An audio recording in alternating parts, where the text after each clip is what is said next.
Jordan Vanek here, going to give you guys my thoughts on the American team wide receivers from the Senior Bowl. If you're looking where to find me, I am at Jordan Vanek DFS on Twitter, TikTok, and Instagram. Be sure to follow those social media platforms as I begin to post more content leading up to the NFL draft. Starting with my favorite wide receiver at the Senior Bowl for the American team, it is University of Georgia's Lad McConkey. McConkey showcased his talents all throughout college, but had an up and down career because of injuries that he suffered playing in the SEC. McConkey has a PhD in separation, and the biggest thing that I saw that I think translates at the next level is his ability to change his speed. It's not necessarily his long speed, which I think he's capable of running that 4.40 to get himself situated in the top 50 of the NFL draft. But more importantly, his understanding of leverage and how to manipulate cornerbacks into thinking he's going away from their leverage and then going back to that leverage side. One of my favorite routes to watch him run is the out route. It is his best route and something that he showcased plenty during the Senior Bowl. And on top of it, his comeback on some of these one-on-one situations were phenomenal because of his change of speed in selling the route vertically and then coming back to the ball and leaving defensive backs just standing still. McConkey is going to be a top 50 pick in this upcoming NFL draft. It wouldn't shock me if he's an early one on day two. He can play out wide. He's not just a slot receiver. He can be used in motion. He can be used to beat press. He's one of the better players and better receivers in this draft. I'm looking forward to getting him in a lot of my dynasty leagues, hopefully in the early portion of the second round because of his age and injury history at the University of Georgia. The second wide receiver I'd like to talk about is Xavier Legette from the University of South Carolina. He was a late breakout in college. He was a fifth year player that didn't really get play time until that fifth season. But you look at his high school stats and you find out he was a quarterback. So he was a quarterback that transitioned to wide receiver and played in the SEC. It's a very difficult transition to make. A lot of the analytics community will not like him as a prospect, and that is totally fine. I understand the red flags that come with him, but at his size, his weight, and what he showcases on film, I think he's earned himself a day three pick. And I would love to see him in a situation like the Houston Texans in growing and developing in a scheme that is built on yak. He is a similar height and weight to AJ Brown. He doesn't have the same pedigree as the player, but some of the traits that make AJ Brown pretty special are something that I can see in Legette's game. He had an up and down week at the Senior Bowl. It wasn't very pretty, but then you find out he was dealing with some injuries and decided to go and play through it. Legette's not going to be a love prospect, but he is going to be something that I'm going to be buying low after his first year. That is a slow start, which is normal for rookie wide receivers, and someone that I expect to develop into a very good one later on. The next wide receiver is Jamari Thrash from the University of Louisville.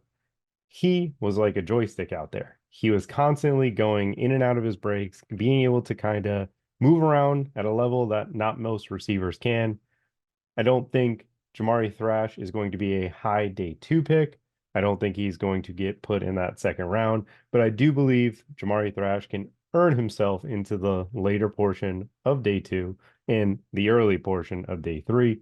Thrash was a producer in college. He did it at Louisville, and he was able to do it before he transferred, and he was able to do it down the field or crossing routes. But as a receiver, the way I profiled him, I don't think he's going to be a huge fantasy asset going forward. I think he's someone that can kind of get there if he gets into a role and he develops a little bit more as a player. But for now, I think he's someone that I would kind of put in that like Darnell Mooney side of the ball where he has the ability to do some special things, but it's not quite consistent enough for me to go all in on. The fourth wide receiver I'm going to talk about is Jha'Quan Jackson from Tulane. Jackson is a speed demon. He is very, very fast, and he is very fast horizontally, very fast in and out of his breaks. The only thing that concerns me about him is his ability to actually run an NFL route tree.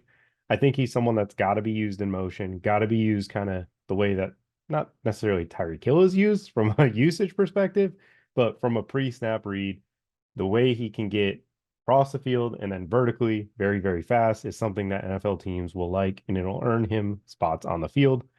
I don't think he is the best of the best at terms of the deep speed, but from a horizontal perspective, I think he's going to be able to get it done.